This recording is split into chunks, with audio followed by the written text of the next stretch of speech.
This is Pod Populi, podcast for the people. Welcome to the Real Pink Diaries, a podcast about the beautiful chaos of figuring it out as you go. Hosted by three close friends, each episode creates a safe space for honest, unfiltered conversations about the in-between moments of adulthood. From building businesses to setting boundaries, we're here for all of it. With humor, vulnerability, and heart. It's not always polished or perfect. It's the Real Pink Diaries.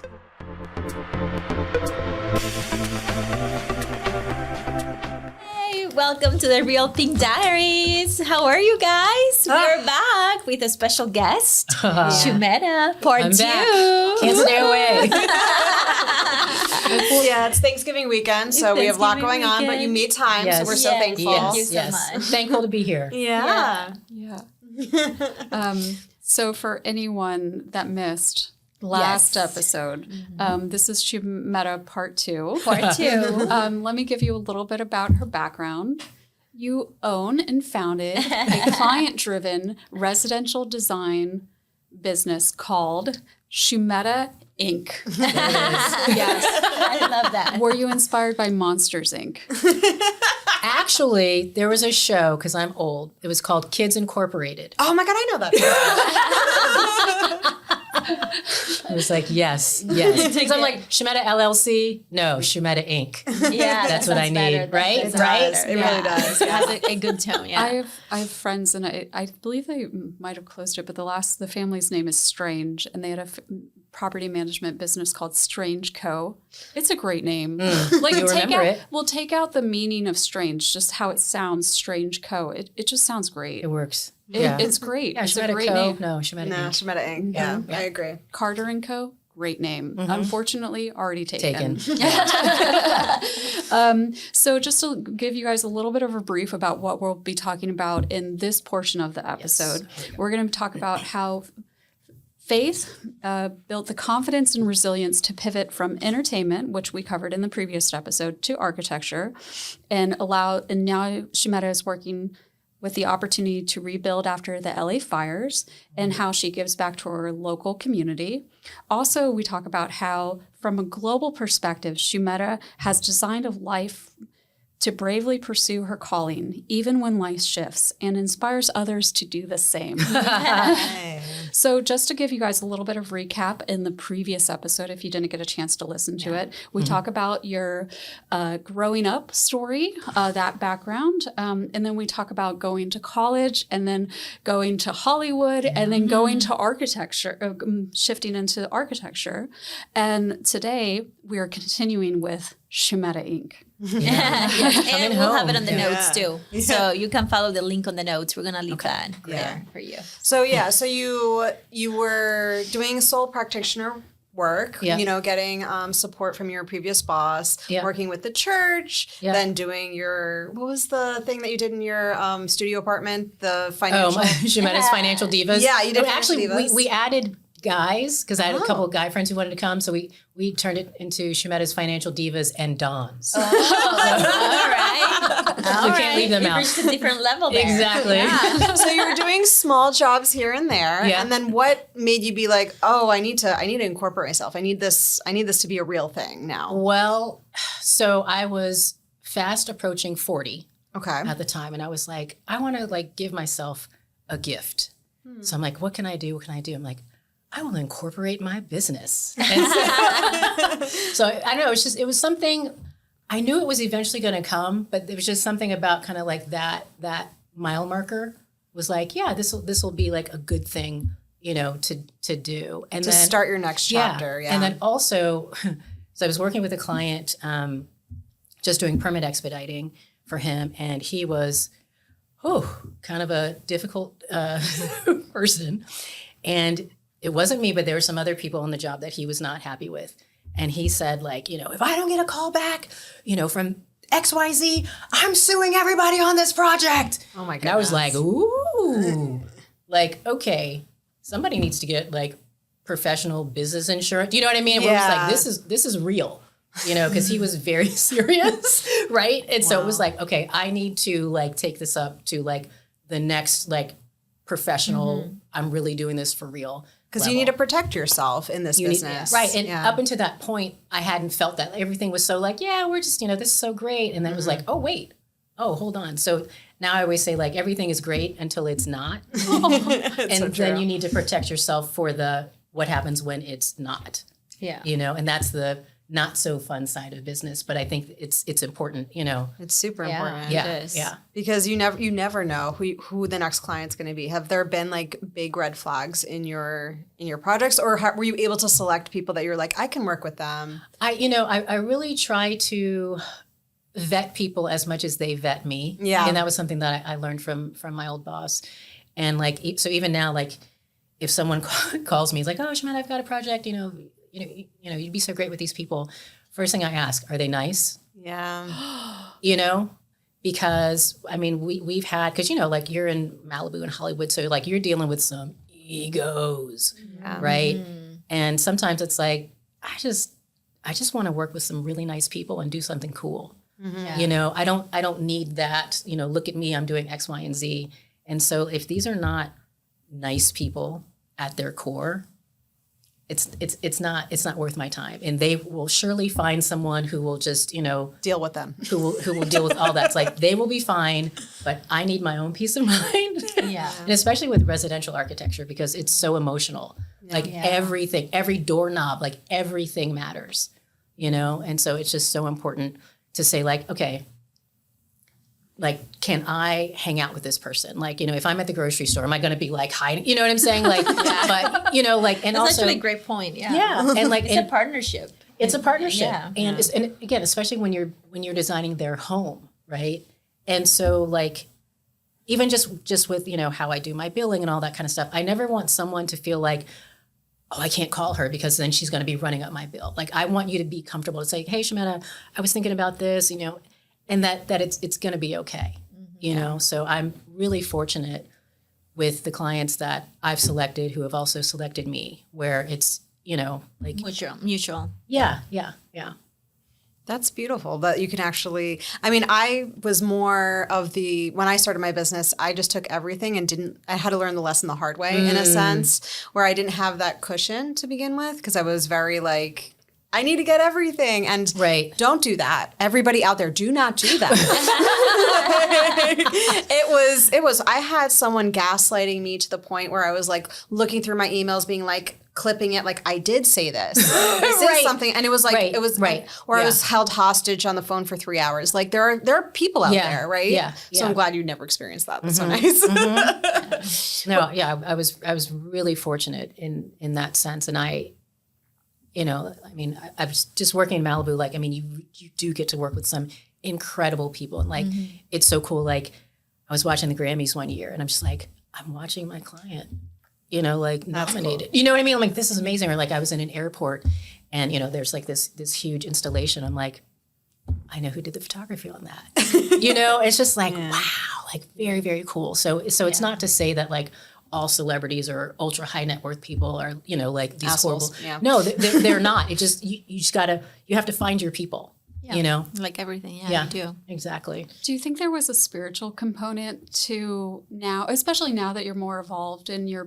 business, to selecting clients and them selecting you? Well, I think I was really fortunate in working for the church to begin with, because that became part of my, my story. Like when I was, being introduced, like, oh, Schumetta, she used to work with Doug, before that she worked at the church. So there's something about like being the church secretary that, you know what I mean? That like, people are like, okay, she's trustworthy. And it was so funny. I was on this one project, working with this contractor. And then he was like, okay, we're going to go, meet with this client. And, it's like, you just let me lead and it's going to be like this. Da, da, da. And so we walk in and they're like, Schumetta. I'm like, hey, how are you? Like, how are the kids? And he's like, how do you know them? I was like, oh, Bible study, and it was like, what? You know what I mean? Yeah. But so there was kind of this, like, this level of trust. So, you talk about like clients, they want to know that you genuinely care about them, that it's not just a payday. Yeah. Especially in those circles, And so, so I kind of had this extra layer of credibility, going into these things where it's like, okay, we can trust her. That's awesome. So when you transitioned to have your own company, you were in California still, right? And then how was the transition to Florida? How do you blend that? And well, it's funny because so being back in Florida, most of my work is still in California. And I was going to ask you that next. Even now you have projects in California. Yeah. It actually works really well because I get to be here with my family. And so, I get to pick up my nieces and nephews on Fridays. We have we call it the Panera crew, Panera Bread or the bookstore, different things. And so I get to do that. But through the pandemic, that's when everything went, remote. And so then people are like, oh, you can be in more places, you can work in more. Yeah. And so that really helped a lot. And so then when I moved back, it was sort of like, well, I thought I was going to do more work here, but then when California burned down, right, then it was like, okay, so now I still have my client base there, and it actually works really, really well. Well, so. I love the story. I love the story of you moving to Florida. It really wasn't like an intentional move at first. Not at all. So why do you come back to Florida? Okay, so I don't know if you heard, but there was this thing called COVID. Yeah. And so I was actually in my apartment for a year and a half. I only left once. Wow. And that's because my aunt was like, I just want to know that you're not afraid to leave. And so I'm like, okay, so I'm driving around like on, FaceTime, like, here I am, I'm outside, like it's alive, fine. Right. But I actually loved it for me because I was in this apartment that I loved and like everything, because I just moved there like a few months before. And I said, I want to love every single thing that's in here. So like all the silverware, like the couch, like everything was something that I loved. So it was like I was in this like little cocoon the whole time. And then I had like about 5 interns who were working for me. And so, they wanted to be out in the streets, right? And so they're like, I'll get your groceries, I'll do this. And so like, I was literally like in this like resort robe and slippers. Oh my God. Sounds like a dream. I was reading, I was like dancing, like all this stuff. But then I did notice like all of my excuses of like not going to the gym. I'm like, oh, it's because I'm lazy. It's like there's nowhere to go, but I still wasn't working out. But then I got like my little gym equipment. So like I just kind of, I don't know. But then I also joined AIA and like all these different things because in LA, there's like so much traffic. And so like, I'm not going to drive 45 minutes to go to a 30-minute presentation to then drive 45 minutes home. So like, I was just not involved in things like that. Yeah. But then when everything went online, I got involved in all these groups and met like all these wonderful people, like stuff I would not have done before. Oh yeah, definitely during COVID. Like I think we've talked about this. Like I did such a good job at networking. I met so many people. No, it was great. It was great. So I'm there living my best life in my robe, right?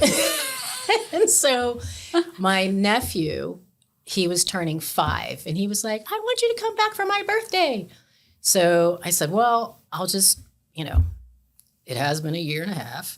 So I guess I should go outside. Right? So that's crazy. That's great. It was wonderful. It was the best. It was like this like sabbatical. Like it was so great.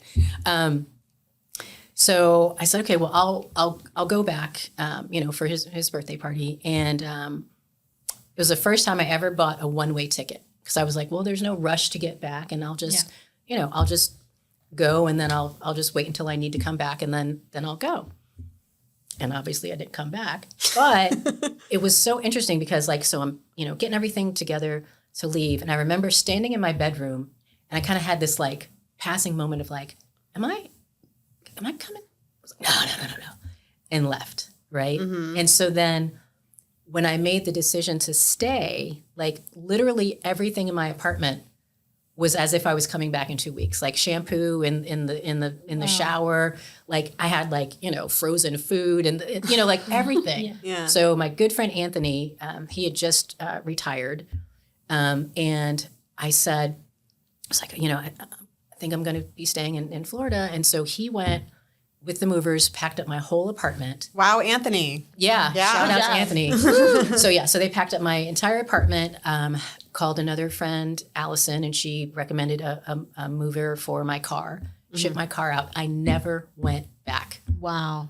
Never went back. To your curated apartment that was your cocoon. I know. A year and But it's a like, half. but that's what it was for. But it was such an interesting time because it really, it's like when we talk about like, who are you at your core and things like that. Like I got back to being myself, because I was like doing so much permit expediting, you're like running around, all this kind of stuff. And it was just so nice to just kind of slow down. And there was this couple of just design projects that I was working on. It was like, this is so nice. I'm like designing, I've got music on, and it was like, taking your time, right. So just getting back more into who I am, and that was fantastic. So you refound yourself in Florida, in your hometown, as like what your soul needed at the end of the day. Yeah. And then just to be back here with my family has been such a joy. Mm-hmm. I mean, just because it used to be like, okay, I, come in for, Christmas, hey, pass out gifts, and then I'm back, But just to be like, hey, it's Tuesday, and one of the kids has a program at school. You want to go?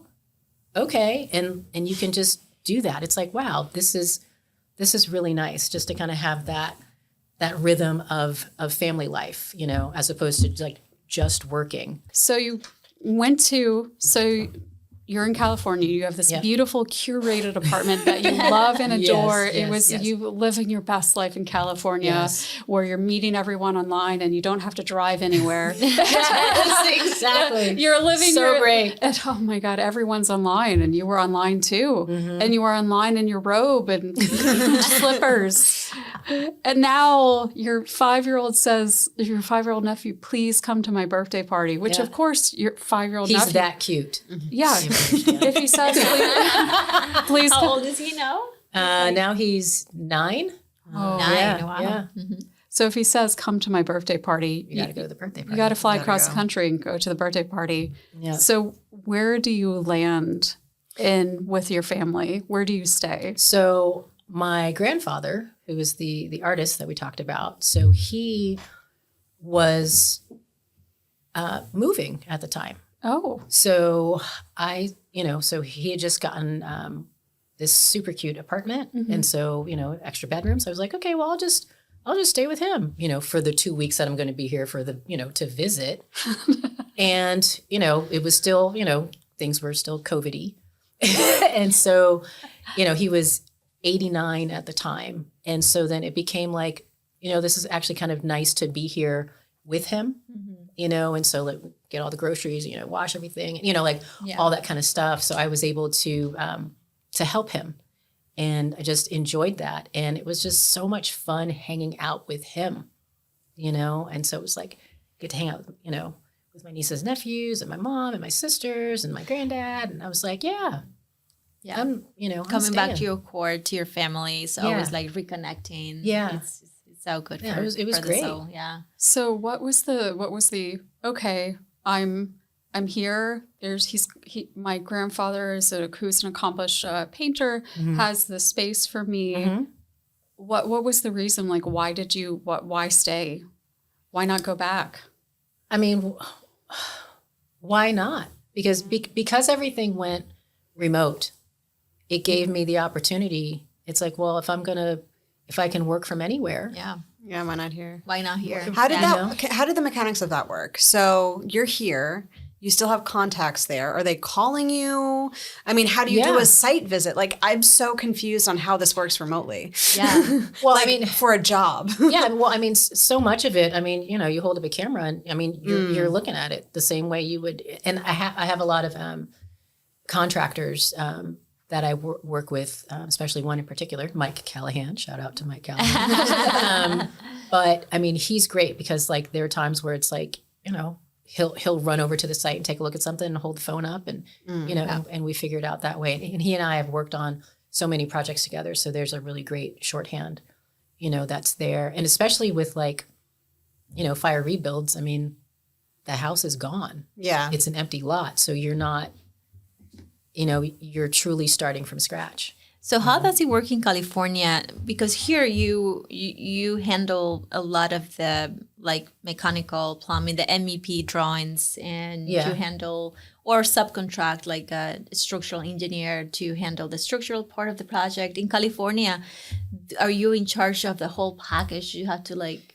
So I have a group that I work with that I call the usual suspects. That's funny. And so it's so I have like a structural engineer that I've worked with forever, Title 24 guy, you know, like my civils, like all of that. And so it's a really great group. And so we'll, you know, we can say like, oh, this is like the, you know, the so-and-so's house that we worked on, or this is, you know, like that one.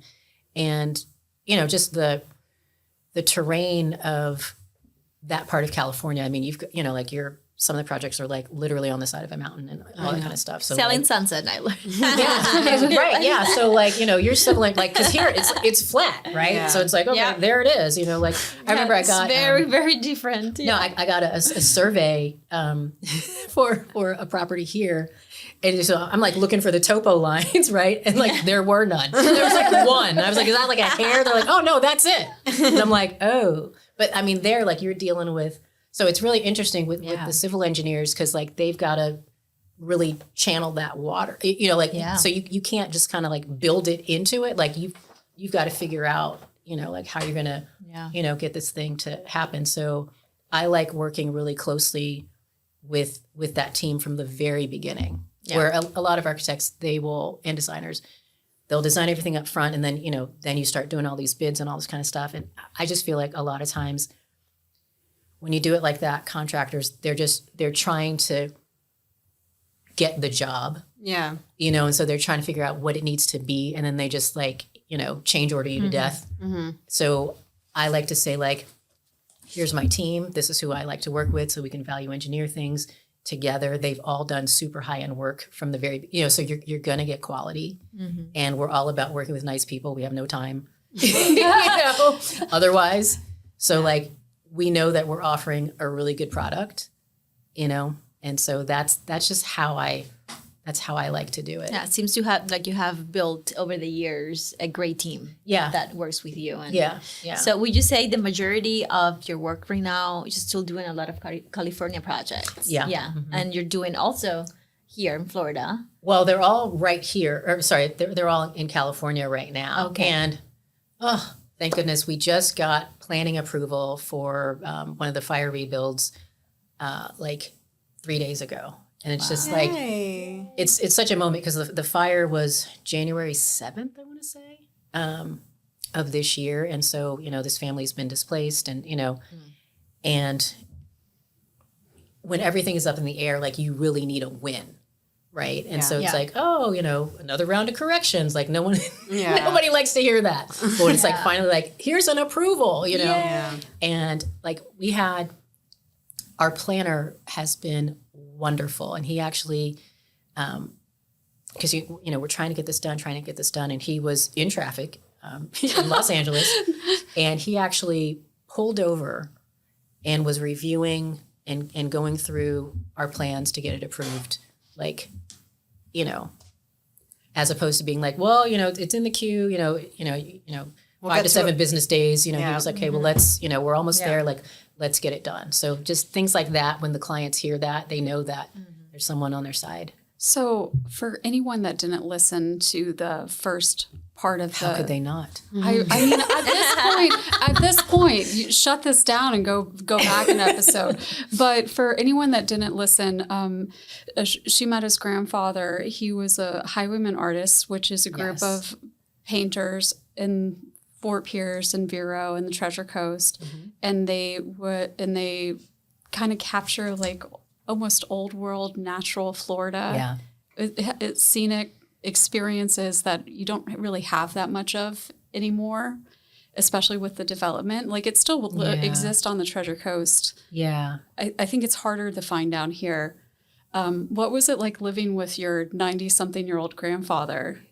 It was so much fun. It was, because, you know, in the beginning, it's like, okay, well, what's it going to be like, right? And then prior to that, it really was like, okay, you see him at Christmas and Easter and, hey, Granddad, and, you know, that was kind of it. But we really became like good friends, you know, and he was such a sports nut. Like we would watch nonstop sports, like everything. Like I came in, like one time, like I was like, "Are you watching an axe throwing tournament?" I was like, "Wow, okay." What is that? It's like they literally throw axes. Yeah. And I was like, "Hey, I've never even seen this." Or like he would watch like UFC, and he'd be like, "Take him down, take him down." I'm like, "You're 90. Like, what are you doing?" But I mean, like baseball, basketball, football, like all, and he knew like all the stats, like he knew all the players, like everything. And it was just, it was this like, this great like dichotomy, if that's the right word, of like, so here's this accomplished artist and, you know, all this stuff. But then at the same time, like, he was just like a regular guy, you know? And I love that he wasn't this like tortured artist or, you know, anything like that. Like he was just gifted at what he did and he did it.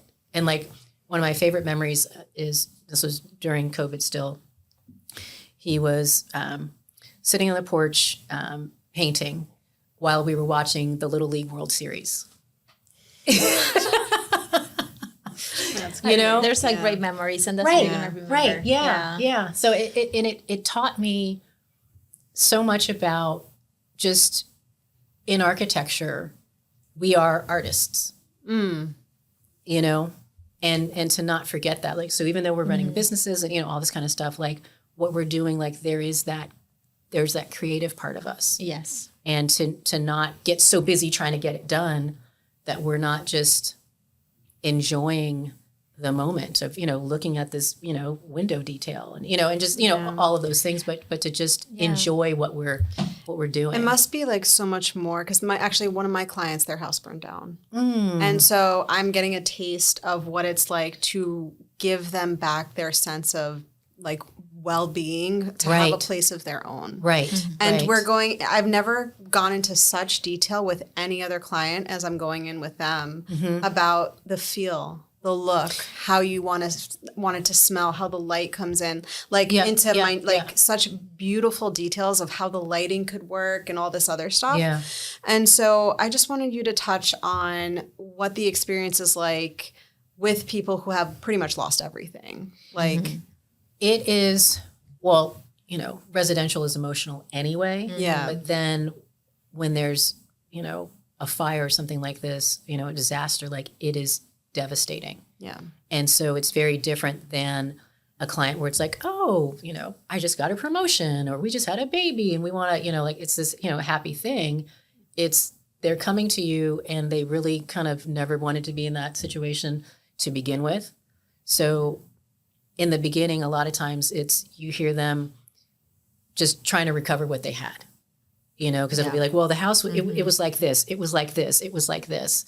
And then, you know, especially if codes change, it can't be like that. Yeah. Right? Yeah. And so then, you know, you obviously do a lot of listening. And then this really wonderful thing happens to where they shift from mourning what was to being excited about what's to come. And that's, to me, that's like the beauty of architecture, because you literally get to give them hope and something to look forward to. Yeah. And that's one reason why I love doing 3D renderings and models and all that kind of stuff, because it gives them something. Yeah, the visuals. And it's really hard for them to visualize. So you have to really, I think that's so helpful. Exactly. Just really puts them in the mood and they can experience like if they would in their real life. Yeah. Well, and also permitting in at least that part of California, so in Malibu and LA County, takes a really long time. And so, I mean, like I said, like the fire was January 7th, and we're just now getting planning approval, right? So it's not a fast turnaround. So there's a lot of time. And so like anytime there's a delay, it's heavy. And so even when you have to go back to someone and say, okay, it's going to be, 2 more weeks because, the planner went on vacation and there's no one else who can cover this, like that sucks, right? Yeah. And so then it's like, okay, but what can you do in the meantime? Okay, I can show you some more renderings. Oh, you know what I'm saying? Like give them something else to look forward to. You know, we've done some more detail on this area. What do you think about this? And, you know, so just sort of keeping them occupied with other things while they're waiting. And one thing I'm doing with this one family that is so lovely. So we do a call every Thursday, but obviously not this Thursday. And we just have a standing call, and we just, you know, sort of talk through stuff. And sometimes everything is great with them, and other times they're just having a rough time. Yeah. Why? Because their house burned down and they lost everything they owned. Yeah. And So you're a therapist. You're not, you wearing have many to, hats. Yeah. yeah, but it's like what I said before, like people want to know that you care, Yeah. Yes. you know? Yeah, most than anything. Yeah. And what is your process when, because designing a home for some people may think simple, but there is so much into it. And also how you read your clients and you come up with like the best style. You read their style, their design, what kind of, and because sometimes they don't even know what they want truly or how to like put it into a design. You kind of have to like read and get that out of them, right? Yeah, you have, I'm laughing because with one client, they were, you know, just kind of a little frustrated with the process. And so then the husband, so he did this sketch, and he's like, you know, maybe something, you know, like this, right? 3 bedroom, 2 baths. Well, yeah, you know, and it was like, okay, what is he trying to say? Yeah. Do you know what I mean? Rather than being like, well, this is a blah, blah, blah. It's like, okay, so he wants this to be closer to that. Okay, I you know, and so kind of taking that and then reconfiguring it. And then when I took what he kind of scribbled out and redid it, they were like, this is it. Yeah. You know what I mean? This is it. Yeah. So instead of like, because I feel like so many times architects and designers, they try to like force people into their vision. Yeah. But it's like, but they're going to live there. Yeah. So at least try to understand, Yeah. you know, where they're coming from to make sure that you're giving them the house that they're going to live in, because this isn't about your portfolio and what it's like that. It's not even about that. When I design, I always do one design for me. That this is exactly the way that I would want everything in this house to be. And then I show it to them. And usually they say like, okay, you know, we like some of these things. And then you change it. Yeah. I had one client where she was like, this is perfect. You know what I mean? But for the most part, they're going to want some other stuff because of their lifestyle, the exactly, way they live, exactly, their taste. Yeah, but I don't many try to factors. pigeonhole them back into, well, I just want it to. It's like, no, and what happens a lot of times is they'll come up with something where it's like, oh, that's really interesting. Or like I said, you know, he'll you know, sketch it out, and then we do something else, and it's like, oh, back pocket, you know, for another project. And I had this one client who we were going to do this like super cool like trapezoid window. It was like this loft and like the sun, like, oh, beautiful. it was going to be so amazing. Notice I said was, because he said, no, where I grew up, there's this trapezoid window in my neighborhood, and it just kind of freaked me out. And he was just like anti-trapezoid window. What are you going to do? You know what I mean? Like, you must have it. Like, no, like it's your house. So you kind of. You just reminded me, I had a client that was obsessed with this Pinterest board, and she wanted her kitchen a certain way. And then I gave her what she wanted because I'm listening and I'm trying to, She went. So and then we did like so many iterations of this Pinterest idea. And I come to find out after like talking with the husband on our third meeting, it's like, well, this actually doesn't work for our family because we want a playroom that's next to this and that and the other. And I'm like, I just wasted a month. And that's why, like, when you talk about visualization too, because like, and Pinterest can be it could be great or it could be really bad. Because I had another client, and they were like, you know, it's like this kitchen, like, oh, we need it to be. It's always kitchens, right? Yeah, it is. Oh, we need it to be like this, and I'm like, I know it's like what they're wanting doesn't fit. Into this, like it just doesn't fit. But so I was able to like, you know, take this plan and like superimpose, like, this is what you want. This is the space you have. And it was like, oh, okay. As opposed to just thinking that you're saying it doesn't fit because that's not what you want to do. Yeah. You know? Yeah. Yeah, it was very interesting. I'm like, okay, we're going to start over. how do you live? You get up in the morning. What do? You brush your teeth, or you like go to the bath? Like, we're going to talk about everything. And then that was the only way we could design for them, because they didn't want to talk about themselves. They wanted to talk about this Pinterest board. And I was like, this is not how this works. you know? No, I used to love, like, I always say, I like to design a home where you can laugh, love, and live. And like, will these be people who have good Halloween candy? You know what I'm saying? That is like, funny. Because one thing that always impressed me about my old boss was he designed homes where you could actually see happy people living there, you know, and not like architecture. Yeah. You know what I'm saying? Like, 'cause I saw this one house recently, and I said, it's like, these people are going to be divorced. Oh my God. There was just something. you knew. Just the You design knew. itself. And the guy I was talking to, he said, they're getting a divorce right now.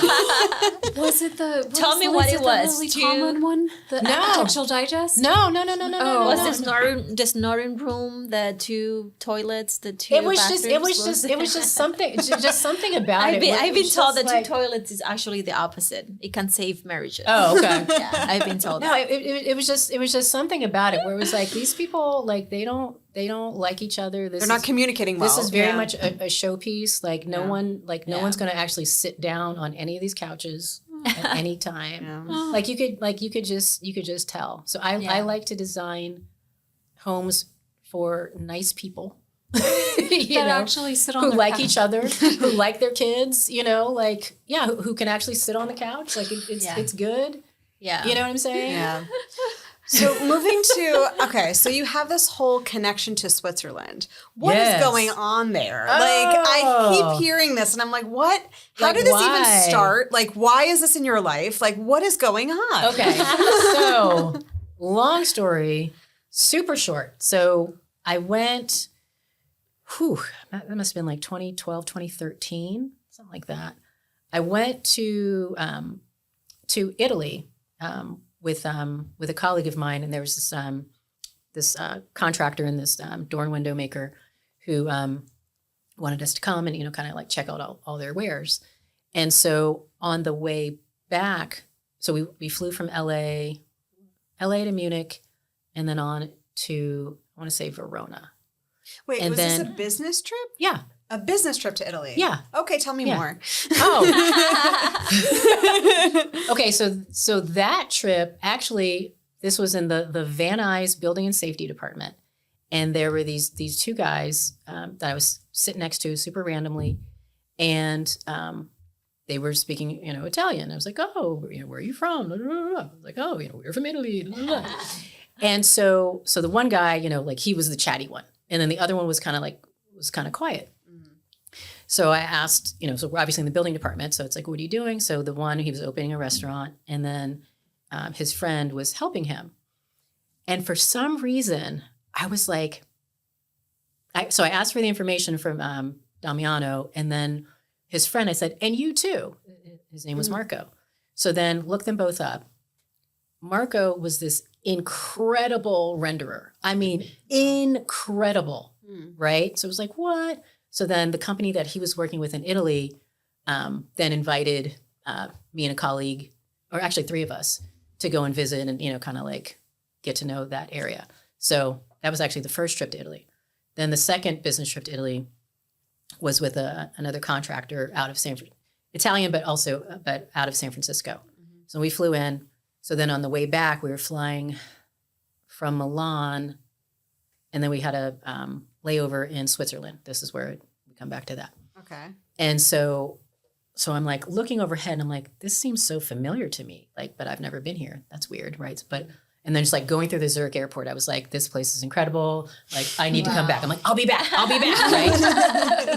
So then my friend's daughter did a semester abroad at a boarding school in Lugano in Switzerland. And so I wanted to go and visit her, because I'm like, oh, you know, she might get lonely, or, you know, just kind of being in a different place. So I went to go visit her, and then there was an architecture professor at one of the universities there who just so happened to be like doing a semester on John Lautner, who's this big architect in LA. And so I was actually working on a Lautner house. It was like, what? A full circle moment. Right. So we're connecting. So then he says, okay, well, when you're here, I'll give you a tour of, we can go up to Zurich. So I was like, okay. So go to Zurich.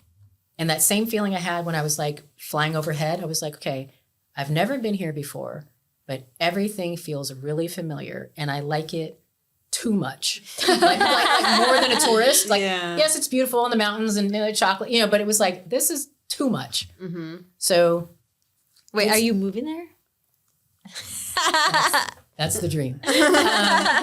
So went home, did some research, found out that the part of Pennsylvania that I grew up in was first settled by the Amish. Okay. And the Amish are Swiss. Oh, I had no idea. I didn't know that. No idea. And so the Amish, as you know, no electricity, all that kind of stuff. So basically, when you go to like Lancaster County area, it's like Switzerland in the 1700s. Like it's the same. Time traveling. No, like so much, even like architecturally. So like all the barns and things that you see like in the Swiss countryside are the exact same ones that you see in this part of Pennsylvania. Interesting. Oh. Like it was crazy. And then I started looking at like the names of the streets and different things like that. And I was like, oh. And so went to like the Lancaster Library to like do all this research. And it was like, sure enough. So like that, you want to talk about like architecture having an impact because it was like this resonance that was in me, because when I was there, I couldn't quite put my finger on it, but it was like, I know this place, and it's kind of like, it's a super cheesy example, but like if you went into a Target here and you went to one in California, like you would know you're in a Target. Yeah. You can They're everywhere. Yeah. Right. But it was sort of like, it was like an eerie, probably feeling of comfort, an eerie comfort. Yeah. And so then like, did all the family research because I'm just like, all right, okay, I'm liking this place a little bit too much. My family on my dad's side, like, more fair-skinned Black people. So it's like, all right, so we're mixed with something. Yeah. Right? So did the whole like DNA test and sure enough. You got it. Oh, wow. Okay, so you find this connection, this cosmic connection to Switzerland and the Swiss people. Yes. And then how has that evolved in your life from, like, what have you invited into your life that, like, pertains to that? So I'm obsessed with Swiss barns. And there's actually like a Swiss Barn Society of Pennsylvania that I'm connected with as well. That's the most random thing I've ever heard. This is new. I haven't heard this portion. It's so great. It's so great. This is new. This is new information I know on Schumetta. It's so good. But so on one of my trips to Switzerland, a friend of mine, it was this like PR lady that I met, and she's like, oh, you should get involved with the Swiss American Chamber of Commerce. And I was like, oh, what's that? She's like, oh, it's this really great organization. And so I was still in LA at the time. And so I got involved with the chamber there. And then when I moved back, I discovered that there was a chapter here in Florida. And so got involved with the chapter here. And they are such wonderful people and so lovely. So I say, like, even when I'm not in Switzerland, I get to get like my little fix, Your Swiss fix. Exactly, because it's so good. What advice would you have for someone who is starting as an entrepreneur, or even more so in architecture, building an architectural firm? Like, what would you have wished someone told you? Yeah. Well, I'll give you the advice that was told to me. And so I was sitting at the Malibu building department, and I said, if someone was starting out, it's kind of same question. And he said, I'm going to tell you the same advice that someone told me. He said, and the first thing you do is you get a job, you get a client. He said, and the second thing you do is you get a job, you get a client, and you repeat that. And it was such great advice because everyone starts differently. And so some people, have a rich uncle who, bankrolls the whole thing. Other people start in their garage. Like you just do it, and I think, and you just sort of, kind of you ride that wave. And another contractor told me, he said, give yourself 3 years. And if you can, break even or make some money in 3 years, then you've got a viable thing going. Yeah, and there's a certain amount of like uncertainty that your faith. Oh yeah. Yeah, like how did your faith like empower you to deal with it? Like I don't know what's going to happen here. Well, it's so funny because my friend Anthony that I mentioned before, he used to work at the post office, and we used to joke. And I would say, I'm on check patrol, just like, here we go. Exactly. You're like looking at the box like, gotta come back. But yeah, it was like, there's this, like, it was something that I just knew that I wanted to do this, and I remember, like, since we're talking about faith, like, just like praying, and it was sort of like, okay, so I'm working at the church, great job, great people, all that kind of stuff. And then when the offer came to work at the architect's office, by the way, that wasn't full-time benefits. That was 1 day a week because I had no skills, right? Yeah. So it was like, okay, so I'm going to go from full-time, great job to 1 day a week. Mm-hmm. What are you going to do, right? Yeah. And I remember, and I was just like, okay, what do I do? And it's like I remember praying, and it's like I could hear God saying, if you don't do this, you will regret it for the rest of your life. And it was like, because again, my Excel spreadsheet was like, this is not a good idea. Because it was like, and I remember, like, so I had my savings and all that. And I remember, so I was actually in the like break room of the old firm, and I had to call and like close out my savings account because I had to, pay all my bills and stuff. And I still remember them on the phone, and they're like, are you sure? And I said, yes.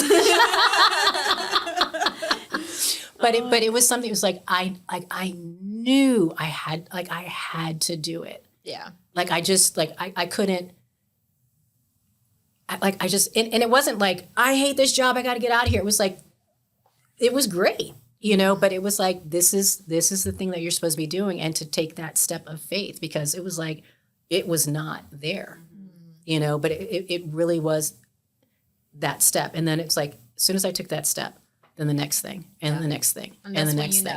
And everything started falling into place. Yeah.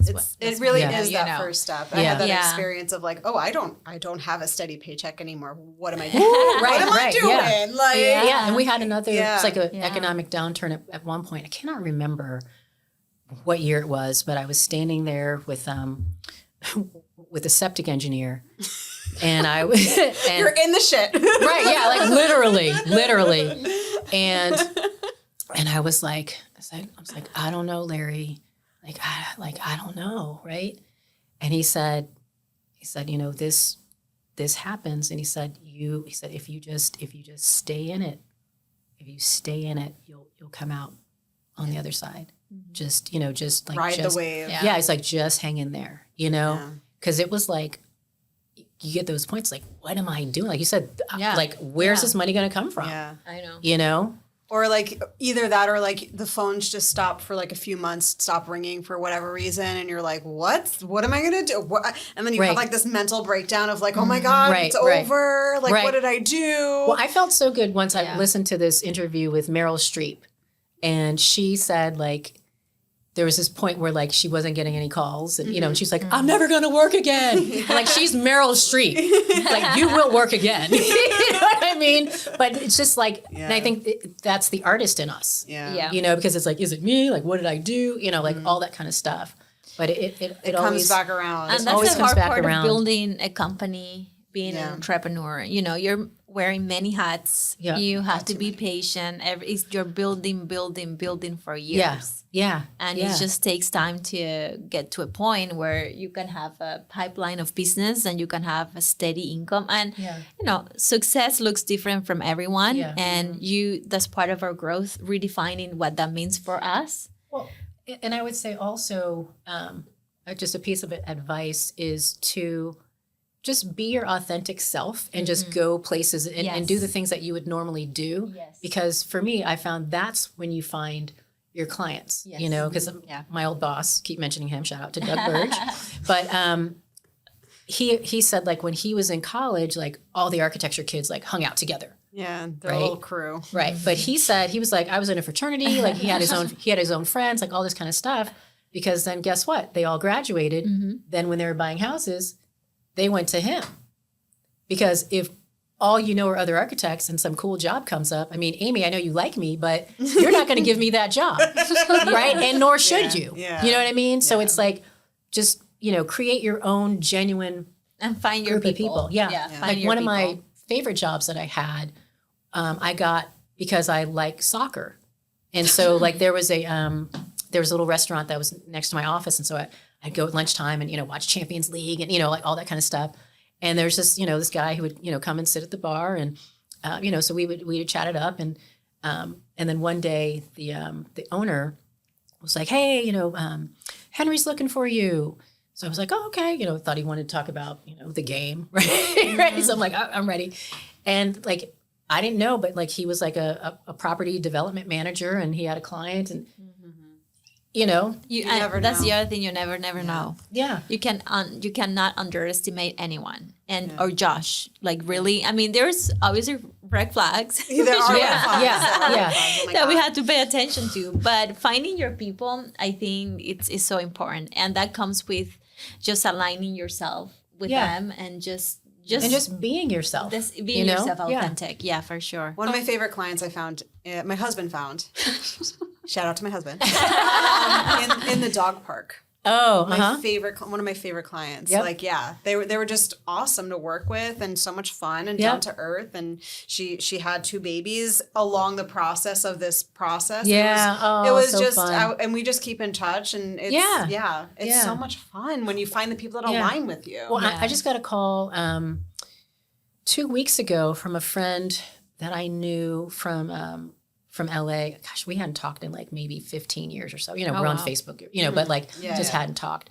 And she was like, hey, so I want to, do like a remodel, like just to the, front facade. She's like, I don't know if you'll do something like that. She's like, because I see all of your work. And I'm like, yeah, like I love just doing good work with nice people, Yeah. But so, this wasn't like, I wasn't sizing her up 15 years ago, like trying to see, like, it's just sort of like, hey, how are you? Like, it's, so good to hear from you. And so, and then I called my usual suspects in. So, so now we've got this whole team, that's going to, come in and support her. So as much as I like doing, the fancy schmancy stuff, like I like just doing like a good old fashioned, fixer upper too, They're fun. Yeah. So my unsolicited advice as someone who is not a business owner, and I tell you this every single time you have a lull, take advantage of the lulls because there's not going to be, like when you're busy, you're not going to be able to update your website. You're not going to be able to work on building up your... It's so hard to make time for those things. Yeah. It's like, no, but just reminding me all the things that I've been thinking that I have to do. But take advantage. But when things are slow,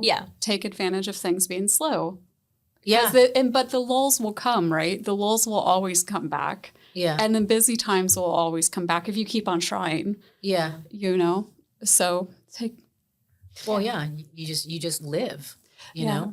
If you look back to little Schumetta in the room, thinking about wanting to be an artist and wanting to be, an actress, architect, and stockbroker. There you are.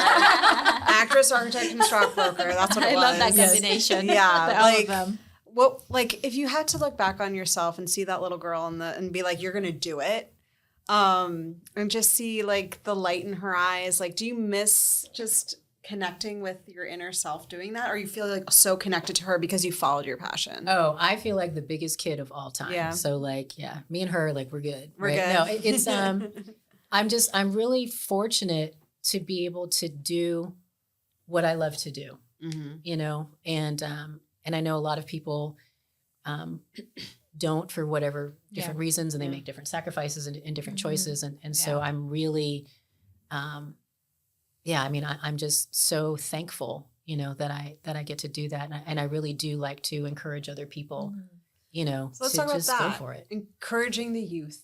Yes. Yeah, because I feel like that's a huge part. It doesn't come for many people. It doesn't come naturally. You have to take the time, do the work to find the things that you like. What is your passion? Like, if you just go through life just drifting, just going through life without paying attention, without having an intention, without really looking for the things that you are passionate about and how to make money off of that, how to find, like, in the sense of finding a job that is also your passion, right? Like, you have to intentionally look for that. And many young people, I mean, for example, like when I was in my 20s, or I went for architecture and I went for things that engineering and all of that. Not that I hated it, but it's like, people were telling me where to go and what to do. And I was just following I shouldn't be doing this because everybody's telling me to do this. But then and then I made the move into real estate. It was like, this is what I like to do. This is it. So, and having also the courage to change careers or like you change jobs and you had a stable job and you listened to your instinct, your gut, and you said, no, this is the path that I have to take. Even if it's going to be a little rocky for a little bit, but this feels right. Right. So I think that's a huge part of finding your passion. And And it's, there are so many people in, just society, like at this age, you should be X, you should be this, you should be, like all these things. And I never fit into any of those molds. I was always like, there's a group called like MOPS, or like mothers of preschoolers. Then there's one, it's mothers and others. Something like that. So like I was always other. And so I used to joke and say like, I'm going to like carry around a fake baby just so I can like make friends, like, my baby's sleeping. Like Schumetta's baby's always asleep. It's so strange. Every mother's dream. You're like the envy of every mom around you. Like, how is she doing it? But I was always sort of like not doing what I was supposed to be doing until I finally embraced that.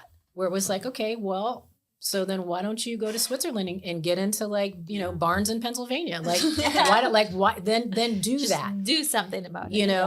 And it's like freeing, I'm assuming. It is. And like in the beginning, it always feels like just awkward. Yeah. But inside, like I feel like I'm so much like who I am. And so now at the advanced age of 51, I'm like, I'm getting to like go into this next phase of my life. And it's like, this is cool, to be able, like there are a couple of younger women that I've mentored and, just kind of like, the sorts of questions that they ask, it's like, I have something to offer them.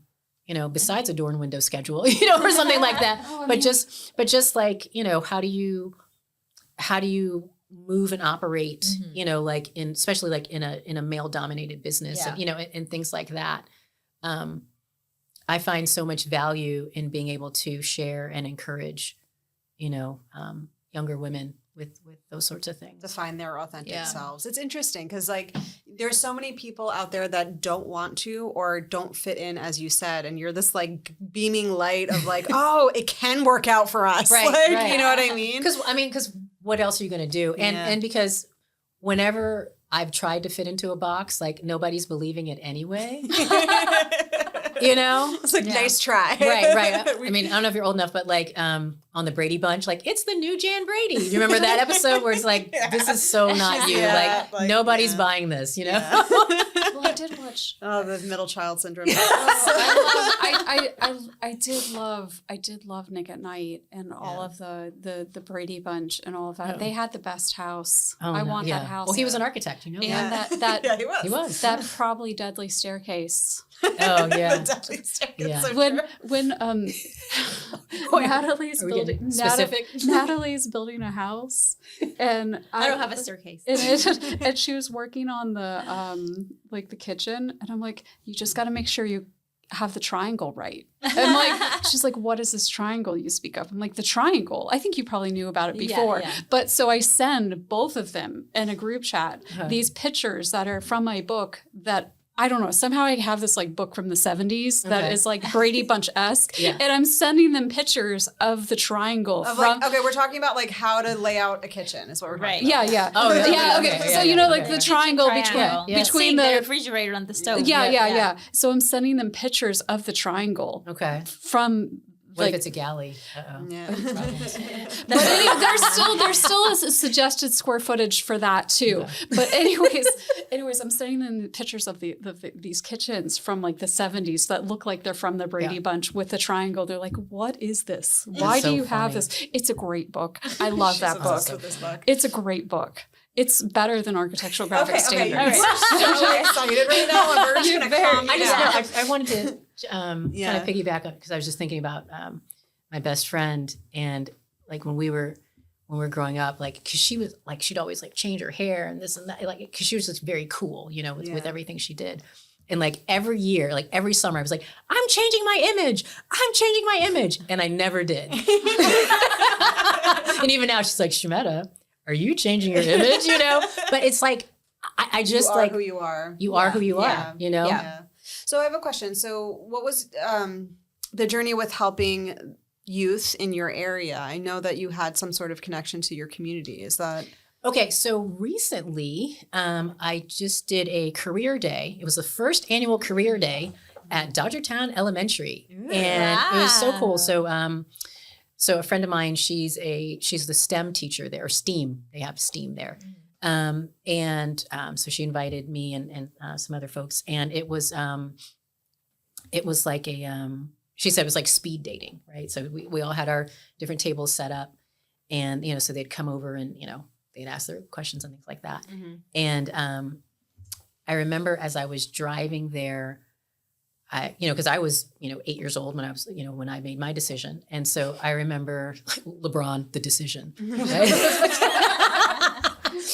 And so as I was driving there, I was like, today could be the day, for somebody. So the kids are going around from the tables.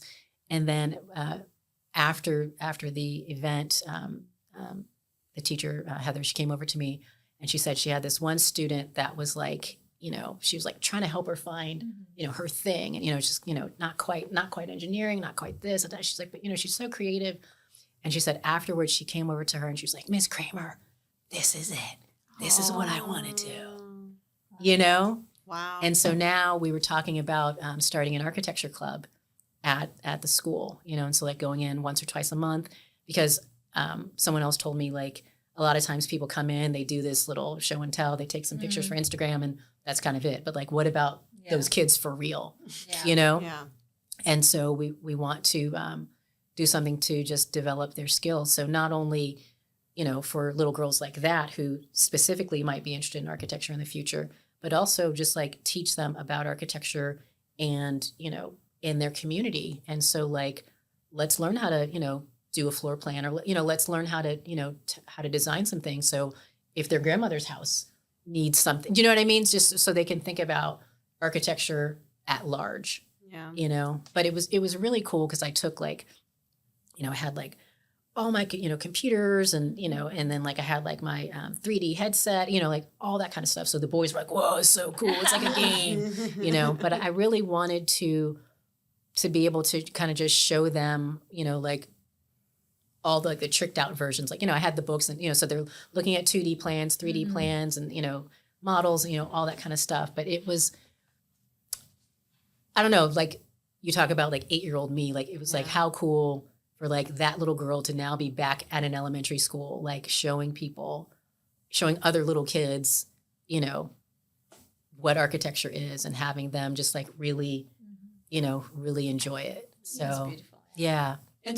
It's really interesting because as a kid, I had no idea what it was. Even going into college, I had an idea of what it was. Wasn't right, but it was close enough, But like until you get into it or until you have access to it, you really don't know what it is. Right. You know what I'm saying? Right, yeah. Especially with little kids. I mean, because it's like, doctor, lawyer, fireman, like things that you see, but you don't know kind of the nuances, that's so true. Of things. Or the value. Yeah. Yeah, but I mean, I think architecture is kind of like, once you figure out what it is almost a gateway education to a lot of different other things. There's people that we graduated with that are now planners, which you were. We didn't mention. That's one thing that we didn't get into was the fact that you were also a planner. Yeah. Which really helped you with your approval, like your skill set and your approval process. It's fabulous. Like also like there's people that have gone into interiors, real estate. And also the fact that you can come at it from a different background like yourself and get into the profession like a different way, and working in design, and it's really fabulous. And I think we haven't mentioned too, but you've done other stuff other than just the design of houses. Like she did these really cool pillows. They're so cool. And like I don't know, just Schumetta does the coolest stuff. It's just different. It's like you said, like you don't fit into a box, right? No. And I do not. Here you are, you're active in the Swiss Chamber, you're going to lectures in Switzerland with the chamber. We didn't talk about that, but she's done it. You've started a nonprofit, which we didn't get into. Maybe we're just going to have her back at some point. Oh, gosh. Let's briefly talk about your nonprofit. Yeah. Let's do that really briefly. So tell me about your nonprofit. Okay. So I co-founded a nonprofit called Giorgetti Athletics with Italian Olympic and world champion water polo player Alex Giorgetti. And part of the reason for doing that is because I came across a statistic that 64% of Black children in the U.S. don't know how to swim. And it's actually 80% in England, which is craziness. Wow. Yeah. And so that stat really shocked me. And then it shocked me even more when I realized that I am that statistic because neither one of my parents can swim. And I only learned how as an adult. And so it was like, whoa, wait a minute, this is a thing. And so then as I started talking to more people, because I thought it was like just like a Black people thing, but as I started talking to more people, there are so many people who don't know how to swim. And hello, we're in Florida, like there's so much water here, right? So much water. So this is like, I'm like, this is something that we need to know how to do. And with water polo, it's the only team sport that's played in the water. Mm-hmm. And so there's something about, taking, because like with swimming, like you're swimming back and forth, right? And so you're just on the water and that's it. But with water polo, like you are in the water, like being attacked, people are dragging you down, like you're basically like surviving, right? And so it was like, what if we took water polo and made it into water safety for these kids, Okay. And by having Alex, who's this like amazing, world champion water polo player, really demonstrating it to these kids, like it makes it like this very cool, thing to do. And so it's been so interesting to kind of develop this program. I mean, it's very grassroots. And so, things like this take a long time because there's also like in the Black community, there's a fear of water. Mm-hmm. And so there's overcoming that as well, because there's a difference in not knowing how to do something versus being afraid of it, and so just kind of getting comfortable in the water again.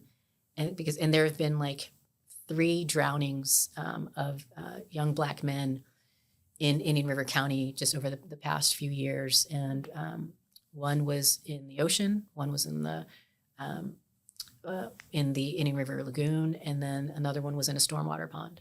Oh, wow. And so it's like, and then I don't know if you heard about an actor, Malcolm Jamal Warner, who he drowned, I want to say it was in Costa Rica.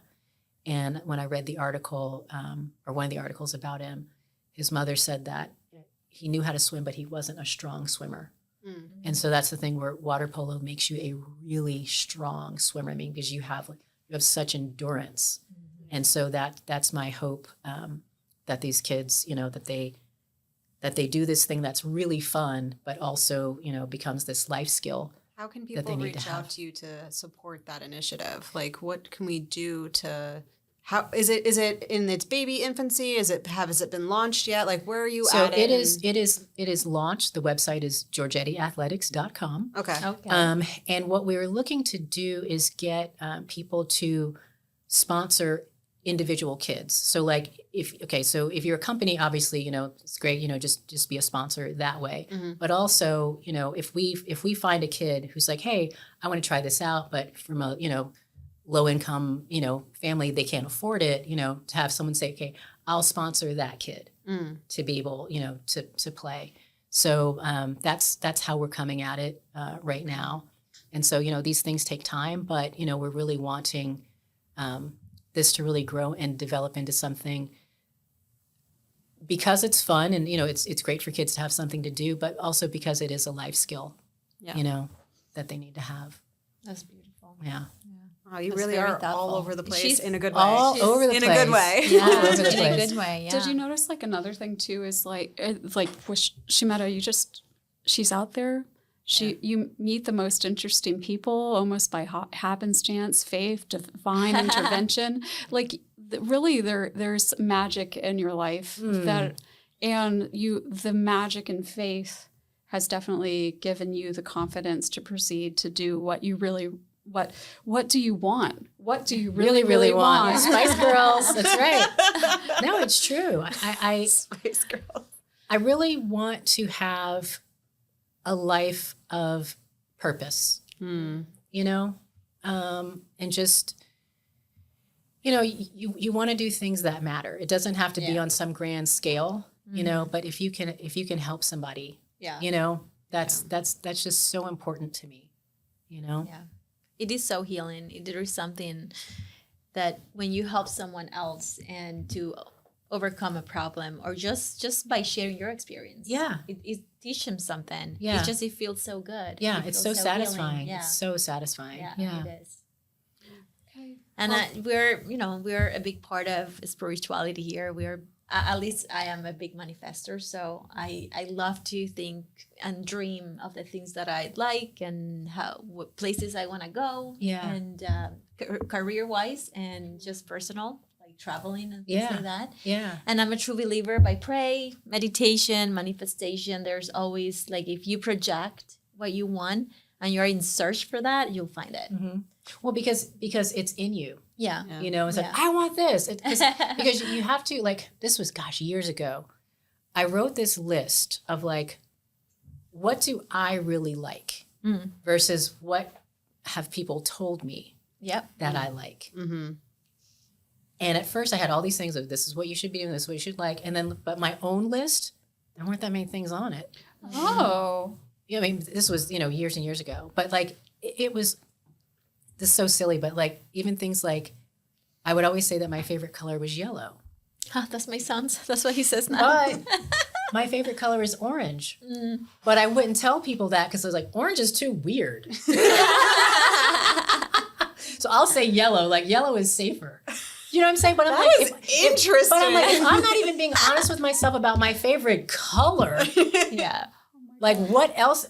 Do you know what I'm saying? And it was like, wow, like that's intense. I bet that list got longer as you spend time with yourself. Exactly. Exactly. Now I'm just really oranging it up. Like, you know what I mean? But it was just like, this is me. But it was just that moment of like, I'm not even being honest with myself about something that is trivial. That doesn't even matter. Yeah. So yeah. All right. Is there a final message you like to leave the audience with? I would say, I mean, just whatever that thing is inside of you, like just go for it. Yeah. And even in those moments where it gets scary and you're like, this doesn't make any sense. And I don't know how I'm going to pay the rent and like closing saving accounts. Right, exactly. Right. Like just hang in there and just like, and get to the other side of it because like it's worth it. Mm-hmm. Yeah. And put in the dedication and the time and the energy and the know-how to learn the skill to do it.